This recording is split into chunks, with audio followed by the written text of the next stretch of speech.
विद्यार्थियों का हम फिर से स्वागत करते हैं। और इस लॉकडाउन के समय में 9th के विद्यार्थियों को बहुत ही अच्छा पढ़ाई करना है, क्योंकि अब लगभग सब 9th के बच्चे रेगुलर क्लास में आ रहे हैं और अब सभी की कॉपियां बन रही है। तीसरा पार्ट ये भी आधे से अधिक हो चुका है और लगभग एक और पार्ट मिला देंगे तो हमारा अर्धवार्षिक का पोर्शन होगा। आपकी यूनिट टेस्ट अभी जल्दी होगी, तो इसके लिए आप लोगों ने तैयार रहना है। ऑनलाइन परीक्षा ही होने वाली है, तो ये 3 पार्ट उसमें आ सकते हैं। तो आइए हम चौथे प्रश्न की ओर चलें। इसमें एक्सरसाइज दिए है 3.3।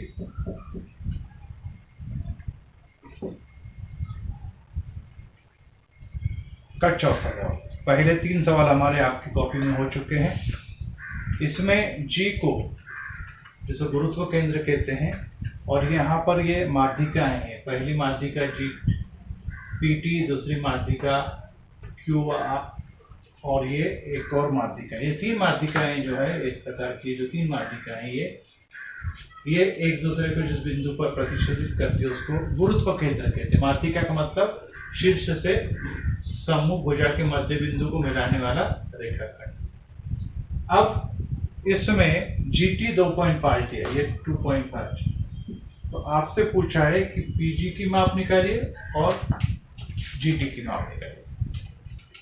अब यहाँ पर हम लोग जब भी ऐसा बिंदु आता है, माध्यिका का ये गुरुत्व केंद्र आता है, तो ये जो नीचे का भाग है ये 1 भाग हो जाता है, ऊपर का भाग 2 होता है और ये टोटल भाग होता है 3। फिर से रिपीट कर रहा हूँ कि GT जो है, ये GT जो है ये, और PG ये, और GT ये जो है, और PT जो है। अब मैं इसको दिखा रहा हूँ। GT ये 1 भाग है, ये 2 भाग होता है और ये टोटल 3 भाग होता है। तो GT 1 भाग है, इसलिए यहाँ पे मैंने 1 लिख दिया। PG कितने भाग है? 2 भाग है, इसलिए मैंने 2 लिख दिया। और PT कितने भाग होता है? 3 भाग। ये आप लोगों ने दिमाग में रखना है कि जो नीचे का भाग होता है, ऊपर से नहीं, शीर्ष से यहाँ तक का भाग 2, और इस गुरुत्व केंद्र से मध्य बिंदु तक का भाग 1। यहाँ पे GT 1 है, ऊपर का PG 2 है और टोटल 3 है। अब यहाँ पर अपने को सिर्फ मान रखने लगे। GT की जगह कितने लिखेंगे? यहाँ पे मैं इसको आगे हल कर रहा हूँ। तो GT की जगह लिखा मैंने 2.5, PG बराबर 1/2। फिर ये गुणा करेंगे, इधर जाएगा इधर जाएगा, तो PG बराबर 2.5 × 2 अर्थात 5.0 सेंटीमीटर। मतलब ये अगर 25 है तो ये डबल है 50, और ये अपने आप 75 आने वाला है। अब यहाँ पर GT 2.5 लेंगे, ये पहला उत्तर था PG का। ये PT 1.3, फिर से 3 गुणा करेंगे तो PT बराबर आएगा 3 × 2.5, इसलिए PT का मान आएगा 7.5 सेंटीमीटर। तो ये 1 25 है कम 25, 25 दूनी 50, और टोटल अगर 25 दिया 75। 75 के लिए पॉइंट होने के कारण 7.5। इस प्रकार से इस सवाल को आपने केंद्रिका, इसको अपन क्या कहेंगे? माध्यिका। ये माध्यिका है, और G को बोलते हैं अपन गुरुत्व केंद्र। ये आपने ध्यान में रख लेना, गुरुत्व केंद्र। और इसको, इस सवाल को आपने उतार लेना है। अब एक और नई परिभाषा की ओर हम लोग चलने जा रहे हैं, और जिसमें एक्सरसाइज 3.4 आने वाला है, तो उसको आप लोग सीख लेंगे। ये होता क्या है? एक्सरसाइज 3.4। अब इसमें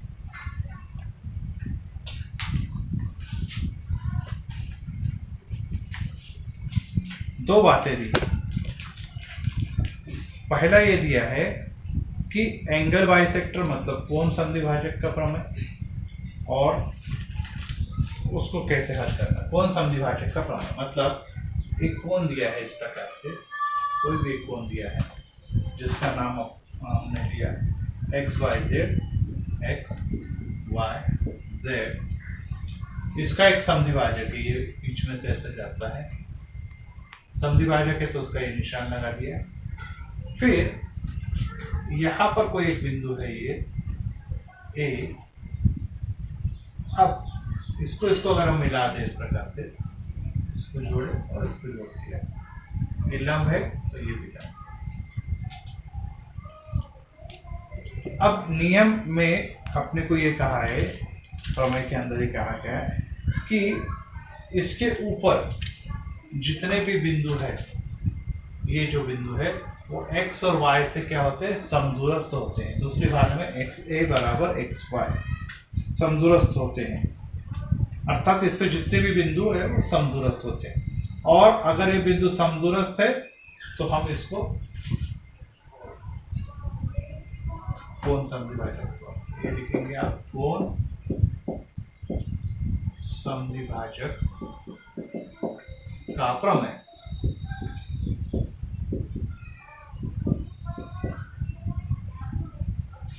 फिर से एक बार रिपीट कर रहा हूं, ये कोण है, ये इसको समद्विभाजित कर रहा है। तो ये जो बिंदु है, इस पर जितने भी बिंदु आएंगे, जैसे बिंदु ए आया तो ये क्या होते हैं, x और y से क्या होते हैं, समदूरस्थ होते हैं। दूसरी भाषा में अगर ये समदूरस्थ है तो इसको हम कहेंगे कोण समद्विभाजक। अब इसके ऊपर जो सवाल है वो इस प्रकार से करेंगे, जैसे पहले क्वेश्चन की आकृति में ऑलरेडी बना चुका हूं। अब इसमें लिखा है कि ax बराबर 2, ये 2, तो az की माप बताइए। तो az की भी माप क्या लिखेंगे, कोण समद्विभाजक के प्रमेय से ax बराबर 2 सेंटीमीटर, तो az भी कितना होगा, 2 सेंटीमीटर। कारण क्या है, कोण समद्विभाजक का प्रमेय। अगर ये 2 है तो ये भी 2 है, अगर ये 2 है तो ये भी 2 हो जाता है। ये डायरेक्टली इसको अपन उसको हल किया जाता है। क्वेश्चन नंबर 2 में इसी प्रकार की आकृति दी है।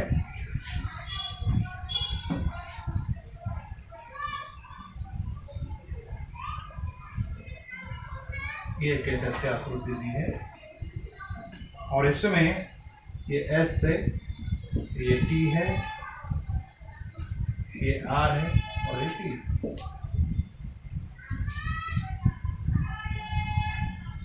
इसमें दिया है RST बराबर 56, RST ये टोटल है 56। फिर दिया है कि PT लंब और PR लंब। तो आपसे पूछा है कि RSP की माप निकालिए, RSP की माप ये निकालिए। अब इसका विलोम लगेगा इसके।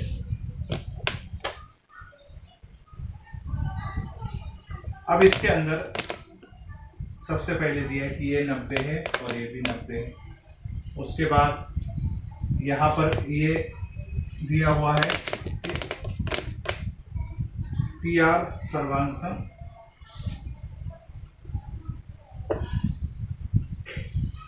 ये सर्वांशम है PT के।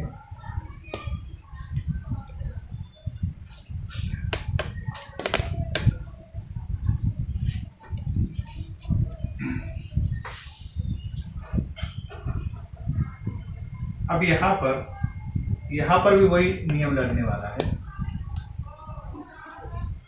कोण समद्विभाजक के प्रमेय का विलोम।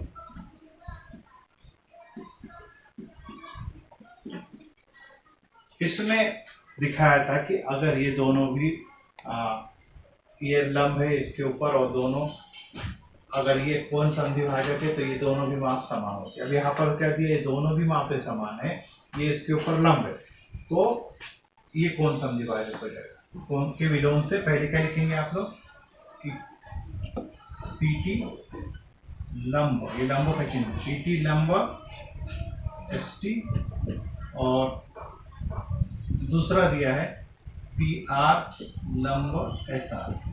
ये कहाँ से आया, ये प्रश्न में दिया हुआ था, मैंने प्रमेय सिखाना शुरू किया। नंबर 2 पीटी सर्वांग समय पीआर, ये भी दिया। इसलिए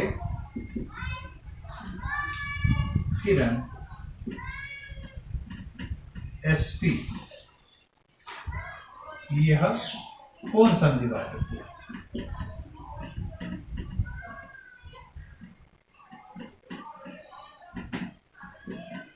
और अगर ये कौन संधिवाचक है, यहां पे लिख रहा हूं उत्तर, तो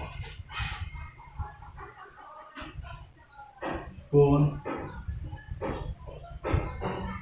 पी एस आर और सर्वांसम हो जाएगा कौन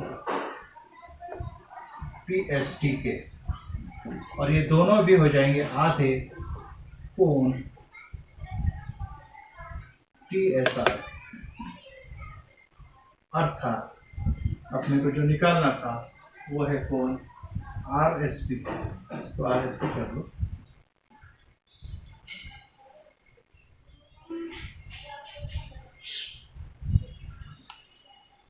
कौन आर एस पी बराबर 1/2 गुना में 56। तो 56 का आधा कितना होता है? इस तरह रिपीट कर रहा हूं फिर से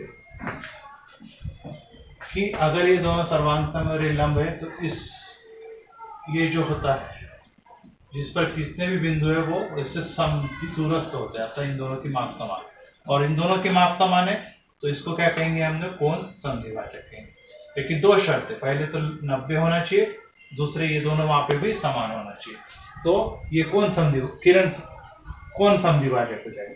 और अगर ये संधिभाजक है तो ये कोण और ये कोण क्या होंगे? सर्वांग। इस कोण का नाम क्या है? पी आर एस टी, और ऊपर वाले का नाम है पी एस टी। ये दोनों पर, लेकिन ये दोनों किसके आधे हो जाएंगे? इसके आधे हो जाएंगे, अर्थात पूरे कोण आर एस टी के आधे हो जाएंगे। और आर एस टी का मान कितना है?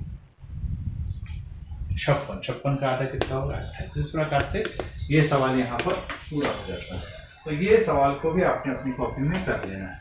अब एक और सवाल आप देखेंगे एक्सरसाइज 4.3 से ही, ये आप अपनी कॉपी में लिखते जाएंगे, आकृति बनाएंगे, और कुछ सवाल की मैं फोटो निकाल कर भेजूंगा, वे फोटो के प्रमेय भी आपने अपनी कॉपी में लिख लेने हैं।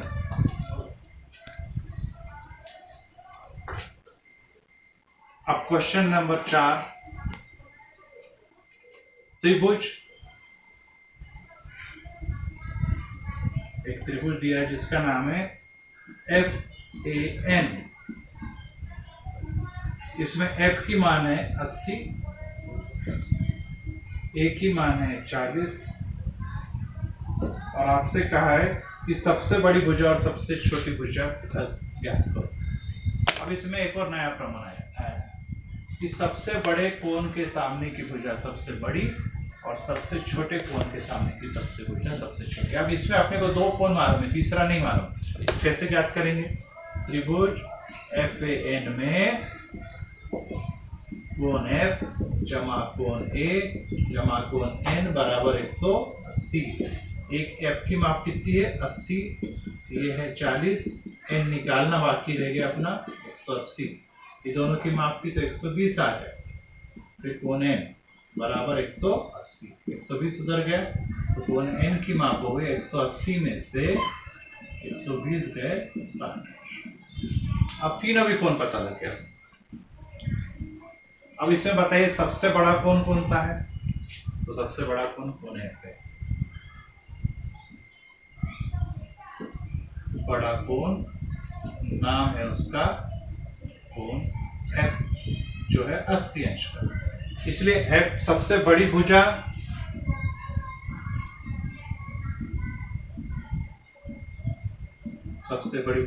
F के आगे कौन सी भुजा आ रही है? N, पहला उत्तर होगा। अब बोलेंगे सबसे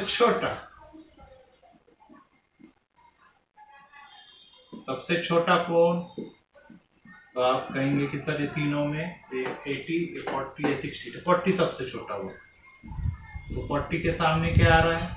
40 के सामने ये आ रहा है भुजा। तो सबसे छोटे कोण, तो सबसे छोटी भुजा कौन सी होगी? ये हो जाएगी इसके सामने की। तो इससे अपने को क्या नियम सीखने को मिला कि जो कोण सबसे बड़ा है उसके सामने की भुजा सबसे बड़ी होती है।